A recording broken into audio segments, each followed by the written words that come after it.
একেধৰণেৰে মাংস খাই খাই আমনি লাগে নিশ্চয় ন। মই সেইকাৰণে আজি একেবাৰে ঘৰুৱা ষ্টাইলত বা অসমীয়া ষ্টাইলত কেনেকৈনো বাটাৰ চিকেন ৰান্ধিব পাৰি তাৰে এটা ৰেচিপি লৈ আহিছোঁ। প্ৰথমতে মই মাংসখিনি ভালকৈ চাফা কৰি লৈছোঁ, ধুই লৈছোঁ আৰু ধুই লোৱাৰ পাছতে ইয়াত মই প্ৰয়োজনীয় যিখিনি মছলা হয়, কাশ্মীৰী লাল মিক্স পাউডাৰ হওক, চিকেন মছলা, মিট মছলা, জিৰা গুড়ি অকণমান, ধনিয়া গুড়ি অকণমান আৰু লগতে নিমখ আৰু 1 চামুচ মই বাটাৰ দিম। আৰু সেই বাটাৰ চামুচ দি মই প্ৰায় 2 ঘণ্টামানৰ কাৰণে এইখিনি মেৰিনেট কৰি ৰাখিম।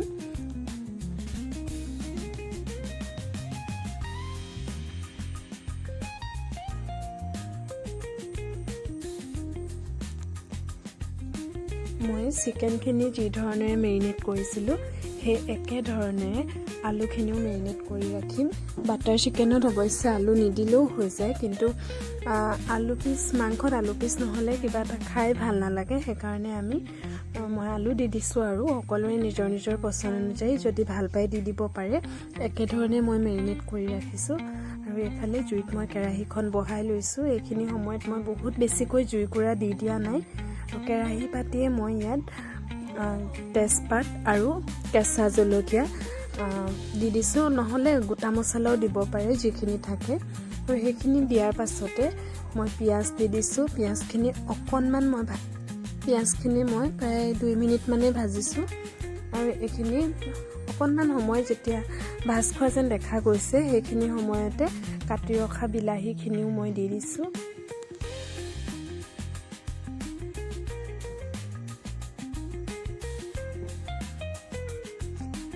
এই গোটেইখিনি যিহেতু মই এটা পেষ্ট বনাম আৰু গতিকে ইয়াত মই প্ৰয়োজনীয় মছলাখিনিও দিব লাগিব। প্ৰথমতে মই জোখ অনুসৰি নিমখ দিছোঁ, হালধি দিছোঁ আৰু অকণমান চিকেন মছলা আৰু কাশ্মীৰী লাল মিক্স পাউডাৰ সেই দুটাই দিছোঁ।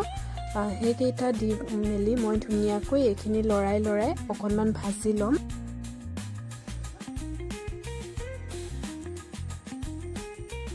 মছলাখিনি দি হোৱাৰ পাছতে ইয়াতে মই অকণমান আদা নহৰু খুন্দি ৰাখিছিলোঁ। অৱশ্যে এইখিনি খুন্দি ৰখাৰ প্ৰয়োজন নাই, যিহেতু পেষ্ট বনোৱাই হ'ব, গতিকে গোটাকেও দি দিব পাৰে। মই খুন্দি ৰাখিছিলোঁ, সেইখিনি দি দিছোঁ। আৰু এইখিনি দি মই জুইকুৰা অকণমান দি দিছোঁ। আৰু দি দিয়াৰ লগে লগে ইয়াতে মই অকণমান পানী দি দিছোঁ যাতে এইখিনি কেৰাহীত লাগি নাযাওক। সেই অনুসৰি মই অকণমান পানী দিছোঁ যাতে পেষ্টটো বনাবলৈও সুবিধা হওক মোৰ।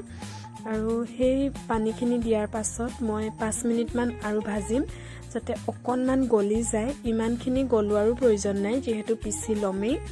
আৰু এইখিনি কেৰাহীখনৰ পৰা মই কাঢ়ি থৈছোঁ, ঠাণ্ডা কৰিব লাগিব। ঠাণ্ডা কৰাৰ পাছতহে যিহেতু পেষ্টটো বনাব পাৰিম।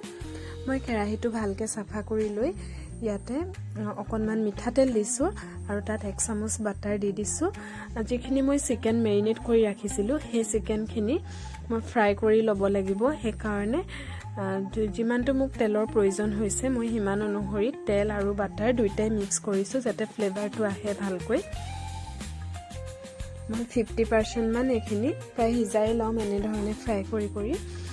মই একেলগতে গোটেইখিনি চিকেন দি দিছোঁ। আপোনালোকৰ যেনেধৰণে সুবিধা হয় তেনেকৈ ফ্ৰাই কৰিব পাৰে। কমকৈ ফ্ৰাই কৰিলে অৱশ্যে ভালহে, কিন্তু মোৰ সময়ৰ খুব নাটনি হৈছিলে। সেই সময়ত খুব লৰালৰিকৈ মই বনাইছোঁ, সেইকাৰণে মই একেলগে গোটেইখিনি ফ্ৰাই কৰি লৈছোঁ।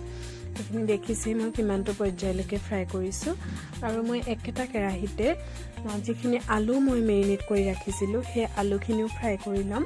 আৰু ঠিক আলুখিনিও মই আধা সিজাই লৈছোঁ।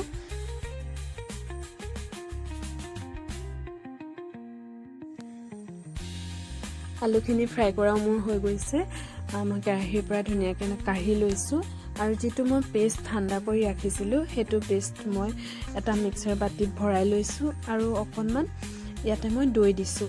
দৈখিনি দি ধুনীয়াকৈ এটা মিহি পেষ্ট মই বনাই লৈছোঁ, যাতে এইখিনি মোৰ সুবিধা হোৱাকৈ মই মিহিকৈ বনাই লৈছোঁ। আৰু কেৰাহীখন অৱশ্যে আকৌ ধুই লোৱা হ'লে বা চাফা কৰি লোৱা হ'লে সুবিধা হ'লহেঁতেন।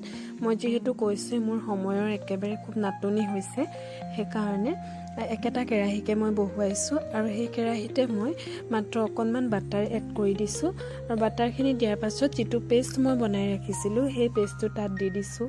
পেষ্টটো দিয়াৰ পাছত মই অলপ সময় প্ৰায় 5 মিনিটমান সময় ভাজিছোঁ আৰু যাতে মই এই কথাটোৰ প্ৰতিও ধ্যান দিব লাগিব যাতে কেৰাহীত অকণো লাগি নধৰে। লাগি ধৰিলে ইয়াৰ গুণটো বেয়া হৈ যাব, টেষ্ট বেয়া হ'ব, সেই কথাটোৰ প্ৰতিও খুব মন দিয়াৰ প্ৰয়োজন। আৰু সেই তেনেধৰণে মই চিকেনখিনি দিয়াৰ পাছতো লৰাই বহুত সময় ভাজিছোঁ। মোক অকণমান মাজতে পানীৰো প্ৰয়োজন হৈছিলে, সেই পানীখিনিও মই দিছোঁ, খুব অকণমান দিছোঁ আৰু মই ইমানটো গ্ৰেভি কৰি ৰাখিছোঁ আৰু একেবাৰে খুব কম সময়তে চমুকৈ মই বাটাৰ চিকেন এনেধৰণে ৰান্ধিছোঁ। ভিডিঅ'টো শেষলৈকে চোৱাৰ বাবে ধন্যবাদ।